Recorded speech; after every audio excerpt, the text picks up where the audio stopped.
Hey folks, welcome back to my channel. Thank you very much for coming back. Now, do excuse me if I don't sound as enthusiastic as usual. It's currently 4 o'clock in the morning in the UK, but I finished work a couple of hours ago and I just had to get this out for you guys before it was too late. So here are my final 2022 Critics' Choice nominations. Predictions. So just gonna really run through this all. I'm gonna give a bit of insight into it all, but not too much because yeah, I just need to get this out and I'm so tired right now, but it's better than nothing what I'm about to give you. So going into picture, I think my top 8 are the secure top 8. I really can't see any of these being exchangeable. And then anything from 9 to about 13 can all get in, I believe. I'm putting Don't Look Up at number 9 for now though, because even though it's been doing really poorly critics wise, they also loved Vice, which also didn't do very well with critics, but then they ended up showing it love. They also showed love to films like The Blind Side, to Extremely Incredibly Close, to Unbroken. So it just shows that they're not exactly the most kind of highbrow, snooty critics that you think.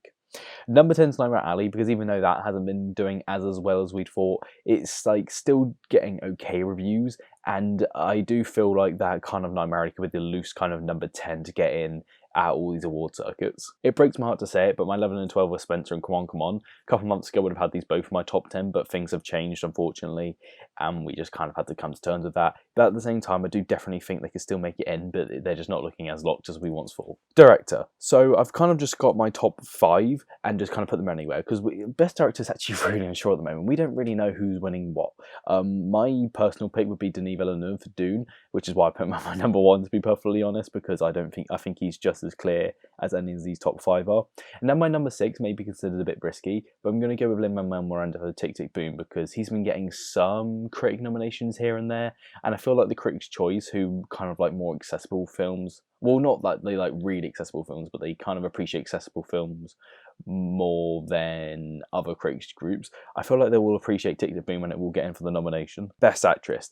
I'm convinced this is the top 5. Kirsten Stewart, Olivia Colman, Jessica Chastain, Nicole Kidman and Lady Gaga. For sure the top 5. Now the Critics' Choice, I should probably mention now, can nominate up to 6, 7, sometimes even 8 nominees in all their categories. They'll cram everybody in they can.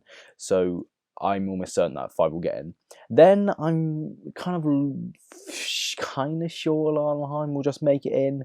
And then kind of, I think the number 7 spot, if there is a 7th, will be between Penelope Cruz, Jennifer Hudson, maybe Frances McDormand on a long shot, but The Tragic Macbeth has just been completely underperforming, and I really just don't see it getting any picture nominations anywhere, to be honest. If it has a shot anywhere, it will be here, but even then, I'm not like that confident in it. Much like Best Actress, I'm convinced this is the top 5, and then my number 6 is Joaquin Phoenix for Come On, and it breaks my heart to say it, but this looks like it could be the only nomination, or one of the only nominations Come On will get at the Critics' Choice, which is so sad, because if it doesn't get nominated much at Critics' Choice, it's not going to get nominated much anywhere, especially the Oscars.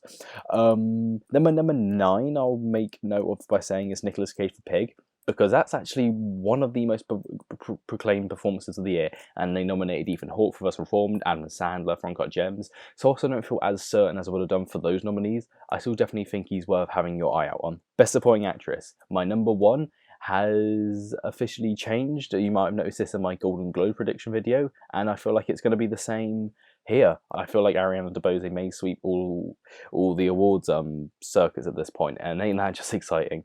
My number 2 though is Katrina Bell, because I feel like she's right there nipping at her heels. You don't just go from number 1 to right down unless it's something big, like, you know, remember what a lot of people were predicting Mass to do well, until we kind of realised Bleecker Street just weren't campaigning it, then we all kind of just put it right down the bottom of our list. Number 3 is Kirsten Dunst for Power of the Dog, because there's no way the Critics' Choice of all people don't nominate this thing. I feel like the Power of the Dog could win picture, director, screenplay, and if it does, I feel like supporting actors will come along with that bundle. And then my number 4, I'm also certain is going to get a nomination, was Janine Ellis for King Richard, but then beyond there, I'm not entirely sure anything's safe. Anne Dowd for Mass should just so be getting nominated, but because that's just not been popping up anywhere, including a lot of award circuits, you'll be shocked to hear, it makes me feel really pessimistic. Marlee Matlin for CODA. It could actually maybe in a really long shot. I don't think that's going to happen, but I say there's like a 5% chance could Yeo-Jung Yoon this year and end up winning the Oscar, but it kind of seems unlikely. And then Ruth Negga for Passing would be like the critics nomination. In Best Supporting Actor, there doesn't seem to be a clear frontrunner, so I've just kind of gone and taken, like, taken a balance of what the critics probably go for to kind of balance with, like, what the frontrunners are, and with that, you kind of have Cody Smith-McPhee as at number 1 for Power of the Dog, and then number 2 is Kieran Hines of Belfast, who was actually probably the best performance in Belfast, in my opinion, and then beyond there, I really don't think any of these nominees are, don't think any of these men are safe for a nominee, but beyond number 2, I don't think any of these men are safe for a nomination. Roman De Jesus for Tick Tick Boom would be my pick for this year's supporting actor. He completely stole the show and he was amazing in Tick Tick Boom. Jamie Dornan for Belfast, because he's been getting critics nominations, and when a performance like that's getting critics nominations, you can't overlook it. Troy Kutzer for Coda, who could end up winning here, but because we're kind of so unsure what Coda will be this award season, I'm having it at my number 5 just to play it safe. And then number 6 is Jared Leto for House of Gucci, which probably would have been like my number 3 to maybe 1 a month ago, but after seeing it and people just kind of not falling off with House of Gucci as much as we would have liked it to, I don't really see it winning, and it probably wouldn't just squeeze in for a nomination. Number 7 is Bradley Cooper for Licorice Pizza, because just what if they just shower it with love, because they may well do. Adapted screenplay, I'm going to be predicting West Side Story for the Oscar, but at Critics' Choice, much like with Nomadland and The Father, I'm 100% predicting The Power of the Dog here. I feel like the Critics' Choice, there's a good chance Critics' Choice could love The Power of the Dog and just give it all the awards. And if it does, the one thing I'm most certain of that it definitely will get nominated in will be Adapted Screenplay. And then my number 2 is appropriately West Side Story. Number 3 is The Lost Daughter, because whilst I don't feel like it's going to be getting any picture nominations, it'll be like a lot like The Two Popes, where people still absolutely love and appreciate the screenplay. Number 4 and 5 is Coda and Tick Tick Boom. Number 6 is Dune, which is kind of battling out the tragic Macbeth, but because I feel like Dune has a much easier time getting to Best Picture, I'm going to put it ahead. Original screenplay. We've got a 2-horse race. The horses are chugging, the horses are going. Wait, no, that's trains that chug.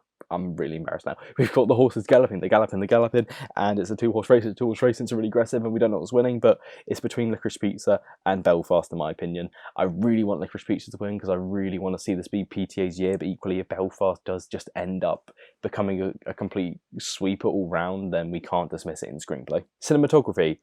I'm still sticking with Dune. The Power of the Dog and The Tragic Macbeth do have a case to make for why they could win the Critics' Choice Awards, but with Dune just looking like a complete sweeper, and with just how beautiful it is and how it contributes to it being this massive, huge experience, this huge blockbuster experience, I'm not going to dismiss it.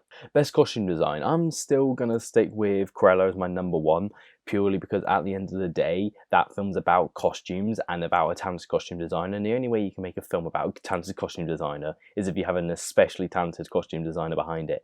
And the costumes in Cruella, I'm not afraid to say it, are the best of 2021, no doubt in my mind. The thought behind them, the talent behind them is incredible. I really want to see it win everywhere, and I really think it will. People who are still denying it, just stop being in denial and fucking predict Cruella for Best Costume Design. I got really aggressive. Best Production Design is Dune, but that being said, West Side Story. When you see the gymnasium scene with the street where they're singing, what's it called? Looking to be in America, whatever that song's called. You can definitely see that winning, and I'm not denying that. Anyone who's still like certain Dune's just a number 1, no doubt, I'd reconsider. I really think it's like 51% Dune and 49% West Side Story. Number 3 is Nightmare Alley, because as much as you can hate on that film, and the same goes for The French Dispatch and Spencer, you cannot deny the production design in those films. And then The Tragic Macbeth, whilst it takes a minimalist style, it is still brilliant, and I feel like the Critics' Choice of all people will be the ones who kind of honour this. Makeup and hair.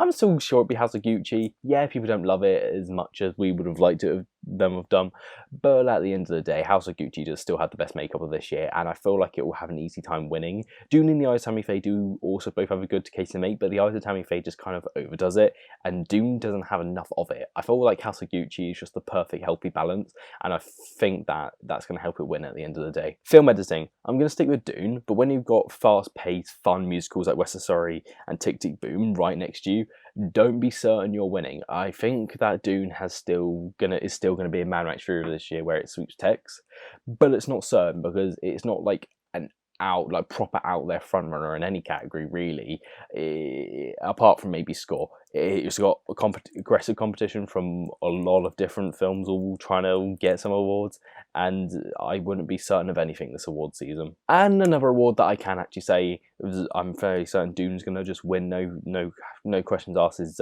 visual effects, because how can you watch Dune and not just think that's one of the biggest films I've ever seen in my life? And then number 2 is Godzilla vs Kong. Number 3 Shang-Chi. Number 4 Free Guy. Number 5 is Don't Look Up, because it could get for Best Picture, and it does have strong scenes of visual effects in. And then number 6 is Nightmare Alley. The reason why I'm not including Matrix Resurrection or Spider-Man No Way Home anywhere here is because, I'm sorry, I don't know someone was predicting them.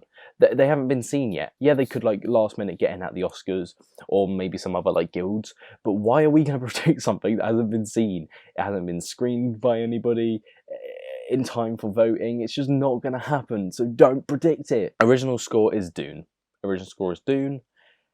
And I think original score will just go to Dune. I think Dune secured it in score and VFX. The Power of the Dog and Spencer are actually like a bit more. I know people would kill me for that, but when you're Hans Zimmer and you're so overdue, and then you have a film like Dune come out, and when it's as acclaimed as it is, one of the most acclaimed things is the score, you've kind of maybe secured yourself a win. Best original song, I'm going to stick with Be Alive from King Richard. The people still seem to be hung up on the fact No Time to Die could win, and yeah, I definitely agree it can.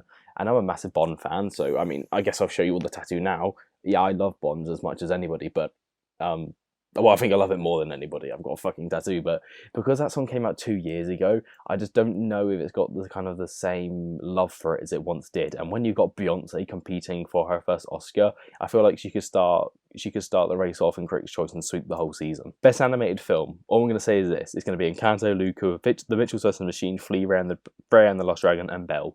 There's a massive jump between my number 6 and 7. I think Vivo is the only film that possibly has a sliver of a chance of getting in here. I am so certain this is my number 6. I'm honestly ready to bet money on it. International film. I think The Worst Person in the World could win. It's the most accessible, it's heartfelt, it makes you laugh, it makes you cry, it makes you feel good about life, and who just doesn't love that? Yet to times the technical achievement is one of the more technical achievements of the year, but when you have something like The Worst Person in the World which just captures your heart, I'm going to go with that. And then Best Young Actor or Actress, I'm going with Woody Norman for Come On, Come On.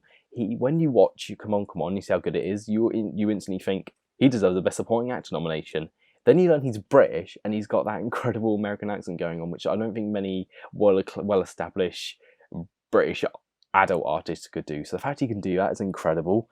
Number 2 is Jill Hill for Belfast. Number 3 is Sania Sidney for King Richard. And then you may be wondering why I've got Rachel Zegler, Amelia Jones as my number 4 and 5. Look, sometimes when you're like a little bit older, it's harder to get in, because Rachel Zegler is, well, she's my age. She's 19. No, she's 20. No, she's yay older than me. And then you got Amelia Jones, who is my age. They sometimes like to go with like the young kids, and even though they do get nominated, I just don't think they're winning. So I say this is a for sure top 3, and then I think they'll still get in, but I'd say the winning conversation is, well, winning is out the conversation, what I'm trying to say. Anyway, ladies and gents, that'll be it for my final Critics' Choice nominations. I'm so sorry that the video was short and I didn't get a bit more kind of into my predictions, but I thought it's just best I get my predictions out, and that's the most important thing. The next time you'll see me will be for Golden Globe reactions, so tune in for them. But until next time, folks, so long for now.